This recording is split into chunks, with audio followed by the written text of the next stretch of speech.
देखनी नजर से अपना हम जिंदगी करीबी से,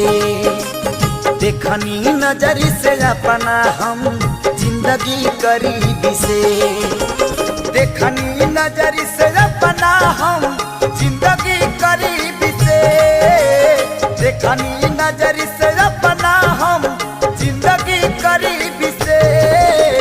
जेकरा जवन बा मिलल अपना नसीब से,